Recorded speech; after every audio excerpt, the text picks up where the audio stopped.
All right. So for the past few months, probably 4 or 5 months now, I've been semi-retired, and that is a very, very weird thing to say as a 24-year-old. I've worked probably about 4 hours, so I've achieved the ultimate 4-hour work week by Tim Ferriss. I've achieved that lifestyle. I read that book years ago. It stayed in my mind. I reread it 3, 4 times, implemented all the steps, implemented the steps from deep work, completely minimized my work tasks. I got other people to do my tasks for me. I have 5 editors, 1 assistant. I haven't looked at my own emails, like through my emails in a while. My work hours for the past few months have literally been so, like, just so little that it's just truly felt like I'm just retired.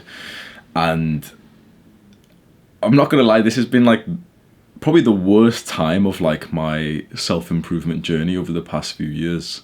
So I achieved the life that I thought that I wanted all this time, that, I didn't want to work and everything. And it's only now that I've achieved it that I was, not for the last few days because I've kind of changed now, but for like literally months, I swear to God, I got like almost put into like the self-improvement depression stage again, where I was just so unfulfilled. I was waking up late. I was not just doing really anything much. I was reading and recording videos and going to the gym. Those were the 3 productive things I was doing, and kickboxing as well. I fell off on my fundamental habits. Like, I lost like all drive, all motivation, all discipline and everything. I still kind of didn't do anything outrageous. I didn't do anything destructive. I didn't, start eating shit food, right? I'm not like a dumbass. I'm still on self-improvement. But for a long time, I literally just felt so directionless, so unfulfilled. And it should have been common sense, obviously, but like I didn't realize what was happening at the time. I was just thinking like, oh, like there's no work to do. And I've got so many pages in my journal where I was so excited for this period of January of the new year, because this was when I was going to start writing my novel, which I just started recently. And up until I was going to start writing this, there was really no like project to do. There was nothing to do apart from just make the YouTube videos, which takes literally like a couple hours a week. And that really left me unfulfilled, and like it took me a while. So obviously I'm a bit of a dumbass, but it did take me a while to realize. And it's just in the last few days, since I think yesterday or the day before, where I really realized like, yeah, like I'm unfulfilled just simply because I haven't been working. Like, we as men, we have like this masculine energy that is supposed to be put into work that we feel proud of. And it needs to be more than just going to the gym, in my opinion. It needs to be like some actual work, which makes money, and we can continuously keep growing that. It isn't enough to win. It isn't enough to achieve something. The cycle always needs to be in motion. Otherwise you get like weirdly like just like sick of you. Like, you lose a masculine side to yourself. So really what brought this to my mind was just a few days ago. I ended up stumbling across a Andrew Tate video. So Andrew Tate, like Cobra Tate, is like this guy who's a like world famous kickboxer, multi-millionaire. He's like toxic masculinity, misogynist and shit. And obviously anyone who's been branded with that title of like misogynist, I'm usually into. And yeah, we're not supposed to say this shit, but generally in the modern day, the modern definition of a misogynist is someone who's got the level of like rationality and confidence to go against modern society, which is like, I'm all for that. I'm not like against women in any sense, but the shit that I say, which is like, yes, women should be feminine, men should be masculine, that's blasphemy for me in the modern day. So I'm technically a misogynist. When people do ask me if I'm a misogynist, I just say yes. But that's a sidetrack anyway. Some people are going to be watching this, especially we've been getting more and more women, and they'll be watching thinking, wait, what the fuck, like, he just said he's a misogynist. You've got to understand, like, we are all I'm going on a side rant, but like, we are all so fucking conditioned that anyone who says anything bad about modern times is automatically branded with an ist, racist, sexist, misogynist, whatever. And I'm telling you right now, if you know me in person, like, for a fact that I'm not like some weirdo who hates girls or anything, but I know for a fact that people are most happy, most fulfilled when they are achieving what they were set out, what they were made to do, to be. Women are so masculine these days. Men are so feminine these days. This is why we hate each other. This is why there's like an ongoing war between men and women, because women have just become so independent and so strong, and they don't realize, like, and men have become so dependent and so weak. And it's like, we're both just ugly to each other these days. the most fulfilled a woman could ever be is when she's feminine. And this is like the big thing that's going to piss some people off, is that when she's submissive to a man that she respects. In the modern, like, think about whatever just happened inside of your body just then that got pissed off at me because I used the S word. How is submissiveness a negative? How is the modern world, how has feminism convinced you that a feminine trait is a bad thing in a female? It fucking blows my mind, but I'm the bad person, I'm the misogynist, like, whatever. If that's what misogyny means in this day, that misogyny is the belief that women should be feminine and that feminine traits in a woman should be celebrated. Submissiveness is a feminine trait. It should never be seen as an insult, but that's what like modern people think. And for the man, it's dominance. It's yin and yang. It's like, that's the reason why we need each other. And that makes me a sexist in the modern, whatever. I'm a sexist in that opinion and whatever. Like, I don't think there's anyone who's really going to be watching this who's going to be sat here shaking or something, but we are getting more and more people. And like, I welcome it in. This cult is for young men, but like, if you're a woman, you can join as well if you want. Just like, I'm sorry if the creeps get to you. But so this Andrew Tate guy he's getting more and more known in the red pill sphere. So he's showing up on Fresh and Fit, on Rollo Tomasi and everything. And obviously previously I made videos about the red pillars and saying that they're all like the real misogyny. They're like proper sexist motherfuckers, and like they're just like I don't even hate them for being sexist. I just hate them for being like degenerates and the type of sleazy shit the Fresh and Fit do, where they get girls drunk and then they argue with them. It's like they literally get a girl drunk and they're like, oh, but the research that said, shut the fuck up. Or the research says they're 17. Shut the fuck. Why are you arguing with a fucking woman about, like, she's just here to get some fucking followers and you're like laying onto her like, oh, but men and women, shut up, bro.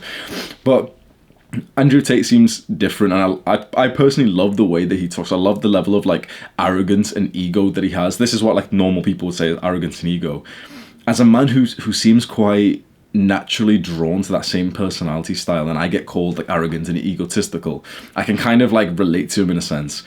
And it was just a random point, like, so I was watching like a podcast with him, and it was just a random point that he made where he was saying that if you teach a man how to make $1,000 an hour, he'll say, great, I can make $18,000 a day, as in he's going to work 18 hours a day and sleep for 6. Like, you know, he's found the gold mine, he's going to fucking rinse it out.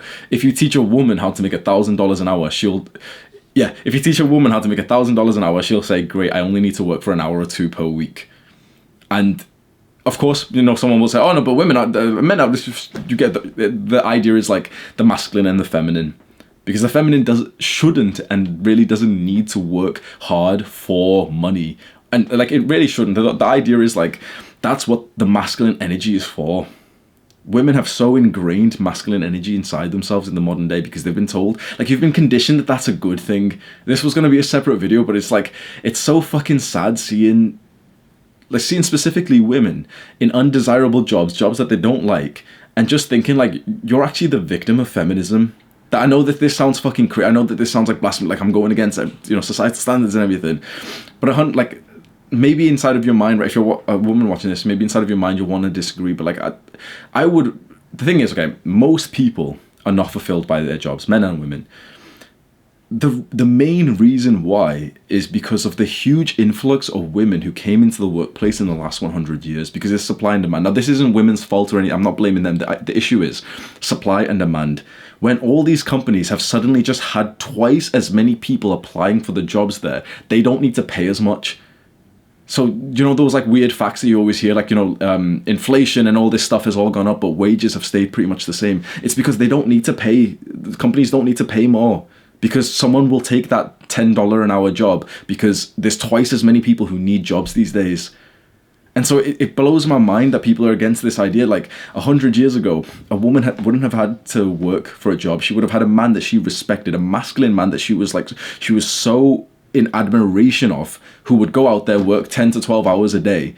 And he would get to fulfill his masculine purpose of work and provision. And she would stay at home and she would get to fulfill her feminine purpose of nurturing the child. And like being there, being submissive to the man. And like, submissiveness seems so fucking crazy to say that in the modern day, but it's like, that's what made us drawn to each other. That's what, there was like a benefit for us to actually be in long-term committed relationships that were literally the most fulfilling part of life for both of us. Like, we both got to fulfill our energies. And we don't have that today. This is like a huge side rant, but I've wanted to speak about this for a couple of days now, but specifically for this video, it was all about work and fulfilling the masculine essence of work and provision. And it was when Andrew Tate said that, I was like, it feels a little bit unnatural for me to think like, oh yeah, like work more, because I've said before, like I am a lazy guy and I don't really like working that much. But at the same time, I know for a fact that exactly how I feel is a product of the conditioning that I've been through. And this is a very, very important topic. Everything that you know about yourself, most things, has to be due to the conditioning that you faced in your society, your environments. And so, for example, if I say multiple times, yes, I'm a lazy guy, I don't really like to work and I want to reduce my work hours, and I got to fulfill that goal. And I realize now that how I feel does not necessarily have to be like the truth, like the best thing for me.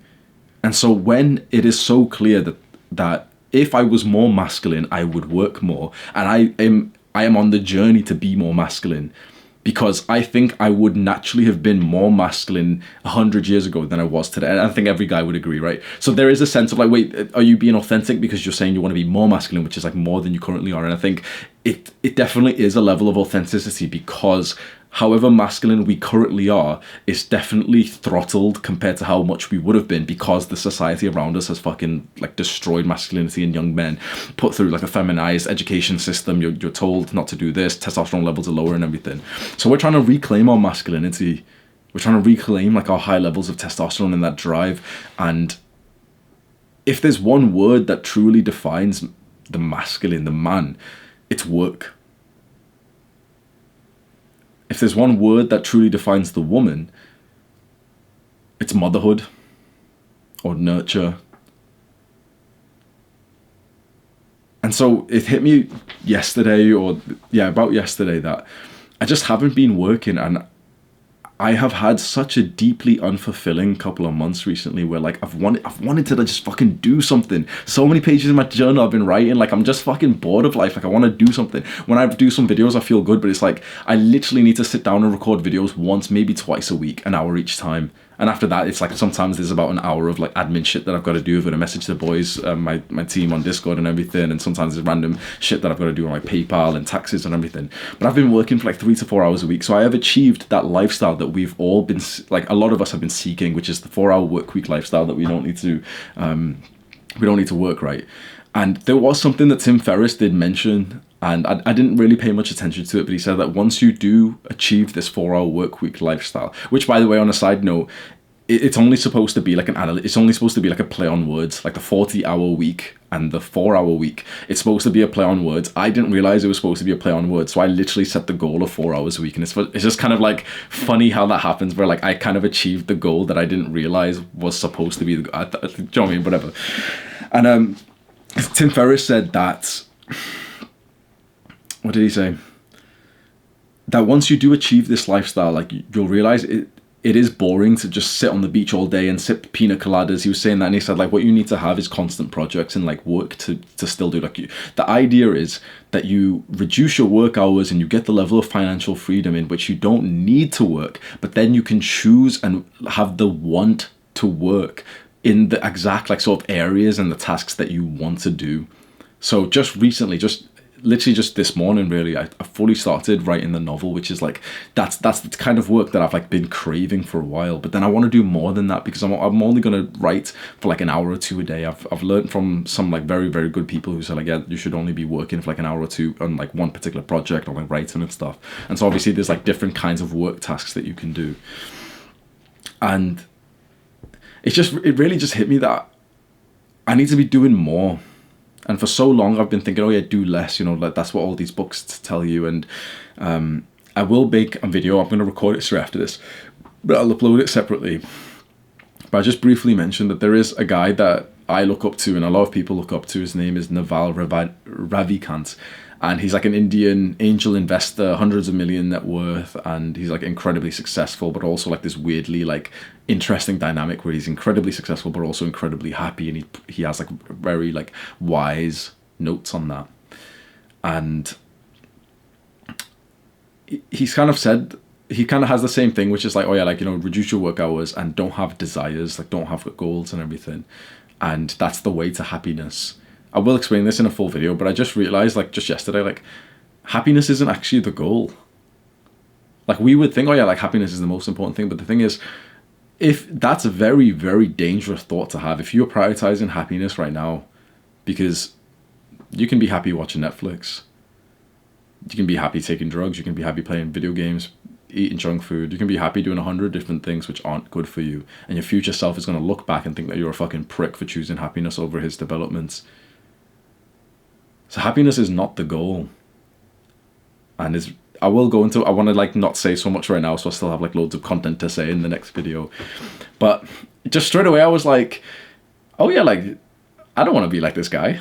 Like, you know, he's rich, he's successful, he's happy, that's really nice, but like, completely no offense, because he seems like a fucking wonderful guy and everything, but no offense to this guy, but this is not a masculine man, this is not a strong man, this is not really a man who, like, I respect in the physical. Sure, I respect his brain and stuff, but like, this isn't a man that I would trust in like a dangerous situation. It's a skinny little Asian guy. And not to be offended, I'm just going to be, because we're on Hamza Unfiltered, so not to be offensive, I'm going to call someone out. Not really call him out, because I really like this guy, and like, he wouldn't even know how much he's actually done for me. But there's a YouTuber called Ali Abdul. He has like 2 million subscribers. He's the one I've been watching for like literally fucking years. And like, I imitate a lot of his, like, when I watch his videos, I watch them for ideas and everything. This is a guy who's like mastering YouTube and everything. And the vibe that he's gave off in a bunch of his videos is kind of like waste man energy, he says himself, which is like, he doesn't do much work, he'll wake up late and everything, and eventually he'll do like a little bit of productive tasks and everything. And so that really was relatable to me over like the last while, or even like 2 years or so, when I've been pursuing this goal of the 4-hour work week, of, you know, working less. And because, you know, it's the same goal. So essentially he's also achieved that goal of like the 4-hour work week, in the sense that, like, you know, he doesn't really need to work, but he kind of like somewhat does. And so I've been taking off from him, and it was just, again, it was like yesterday when I just thought like, wait, like, you know, I respect like the achievements and everything. He's really good at YouTube and stuff. But like, that isn't really a masculine guy either. That isn't really a guy that I want to be more like. And I don't mean to say that in any disrespect, because I actually really like the guy, and like I look up to him, because he is one of like the very few YouTubers who I feel like are really doing like a 10 out of 10 job on YouTube right now. But I wouldn't personally call him masculine. And he might be completely fine with that. It shouldn't be like an insult or anything if he doesn't want to be. But I do want to be more masculine. I do want to reclaim the masculinity that I feel like I would have had. And I understand the immense benefits of that. And then there is a guy like Andrew Tate, who I've only literally just watched like 3 podcasts of his, which have been, they're all kind of long and stuff. And as much as we can all, like, you can literally just search Andrew Tate, there'll be podcasts of him like just shouting and like, you know, saying like, oh yeah, like women should be cleaning and stuff. And it seems crazy. But when you, like, at first you're literally going to think, wait, this guy's a cunt. But like, when you're literally watching and you kind of open up your mind, you're like, fuck, like, he's an asshole, but he is absolutely right with single thing he says. And no doubt about it, none of us would really say that this is like a good man. This is, you know, a spiritual, kind man or anything. Pretty much almost none of us would say that. But every single one of us has to say that that is a guy who is good at being a man. There's a difference. That is a guy who is phenomenal with being a man. Like, that is literally like almost like a modern day king, where it's like he's so secure in the shit that he's saying, because he set his life up in such a way that he's invincible in a sense. He has almost, pretty much we can say, unlimited money. Once you have like more than 10 million, it's pretty much unlimited money. He's had his mind sorted in the sense that he's got like 10 passports, and he has like networks all over the world. And not only all that, like, he has this level of success, but like, he's a guy who can fight, and he's been in 80 professional kickboxing fights. That is a guy who is phenomenal, remarkable at being a man. And when he's telling his story, like, yeah, he started fighting early, and he's working in some fish market, and he has to go run to training, and he's training every day and everything. It just really just hit me, like, I knew for a fact that I would feel so much more fulfilled living a life like that, which feels tiring, than the life of just like sitting around just thinking, oh yeah, the 4-hour work week, like, oh, like I can just go spend it 3 hours watching YouTube or something, like. And of course, the best case scenario is probably doing what I've done, achieving the 4-hour work week, achieving reducing your work hours down, especially so that you don't have to work for like some shitty boss. And then filling it up with the tasks that you truly want to do. So a sense of this work can be, for example, fighting. It can be like kickboxing, boxing, sparring and stuff. Another sense should absolutely be going to the gym. You should be very, very physical. And a big part of it though, like the majority of us who do eventually achieve this 4-hour work week lifestyle will know that you're not totally financially free, and like you do want an excess of like fuck you money, which in my opinion is probably like multiple millions net worth, easily liquidable. And so there's still a pursuit of money to be made. And what's so interesting is that over the last like 6 months or so, I've been completely rejecting the idea of making more money. Because in the game of, this is something I actually want like comments about, to be honest, because in the game of YouTube, in the game of like the online influencer personal brand, you really, really don't want to be seeming like a salesman. So the amount of times that I actually sell you something on my main, like I don't sell you something on this channel, but like the main channel, it is very, very low. Like the amount of times I ever tell you something that, you know, you have to pay for is like once in 10 videos, sometimes even less. Like the last time I mentioned my aesthetic body course, which is where I make most of my money, must have been like 10, 15 videos ago. Since that point, I've mentioned one of our sponsors, which is like, oh yeah, a book summary company. And like, I don't even make much money. I literally just think like, yeah, like it's good ass like software that I use. And to be honest, I've not even been paid by that. I've got to go check that shit. Like they're scamming me or something. And so for the last while, like I know that I'm doing the right thing in the sense of not selling so much and not caring about money so much. Because if I suddenly cared about money, if I suddenly needed money, I would start selling more, and like it kind of ruins the personal brand. It ruins the video, and of course then people get a little bit pissed off at the video. They'll be commenting like, "Oh, Hamza's trying to sell us shit and everything." So it's a very, very fine line between wanting to sell your audience something, but just in the last few days, like I've got such a desire to increase my income again, and to be honest, I think it's been in such like a beautifully like a beautifully masculine way, where I've pretty much entirely been thinking of increasing my income so that I can give the money to my father so that he can get a property in his name. It's a long story and everything, and to be honest, yeah, I may as well mention it, but like I said this on a live stream yesterday or the day before. My father's worked undesirable job after undesirable job since we came to the UK. In Pakistan, he had like a very, very good life. He was traveling the world. He was high up in a company in a paper mill plant. So he said he had like 500 people working underneath him. They saw him like close to the boss and everything. And we moved to the UK. He has like an okay job at first, and eventually he loses that. And then it's just, you know, like low end job after low end job because he has to make ends meet and everything. And so he's worked into like the Royal Mail warehouse, which is like the postage warehouse, which is literally like low pay. It was the first job that I got. So he's essentially, he wasn't working alongside me because it was at different timelines, but do you know what I mean? He's worked as like a shopkeeper, and now he works as a taxi driver. And it just, sometimes like when you're growing up, you don't really see your family as like real people, like especially your parents. You don't see them as like human beings with, at least me, I didn't see them as like human beings with feelings and like, you know, their own goals and everything, because they've just kind of been there to serve me my entire life. And I was never really grateful because of like the traumatic shit and everything. And so obviously I always thought like they were like bad people, they didn't love me and everything. And obviously you're just like blinded by a child's I wouldn't say ignorance, but a child's like priorities, like safety and stuff. And so if your parent slaps you, that's what you're focused on, and you don't really see like, yeah, he's working around the clock for you and everything. And so he works long hours. He wakes up at 4 a.m. He comes home at like 8 p.m. The entire day's gone to deal with this life of like overworking. He drinks, and then drinking's ruined his health and everything. And it's getting better and better. He's training, and he's going exercising, drinking less, improving his diet and stuff, which is really nice. But it was just a few days ago, like, so a while ago I was given £2,000 a month for the house and for all the bills and everything. So essentially, like, I was paying more than the mortgage. I was paying like pretty much every bill here, and that reduced his work hours to the point that then he could start spending more time on other projects. So he has like a traveling YouTube account where he's like, you know, he wants to eventually like take it like really full time. He's got there with like a camera and a drone and everything. And one of the things that he's wanted to do for a while, because he's heard, you know, like the house in real estate investing is like booming right now, is to invest in a property. And he hasn't actually necessarily said this, but I kind of asked him, and I can kind of put it together, where of course that's like, it's a good way to make money and everything if you're managing the property, and then, you know, you'll get renters, or you put it on Airbnb. It's a good way to make money, like to make a return on investment.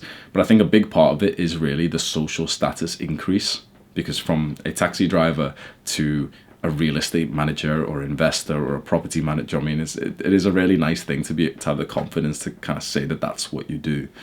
And so this all really just hit me a few days ago, and I was like, he didn't have to do this much. he could have left, honestly. Like, I I almost should have been part of the fatherless generation.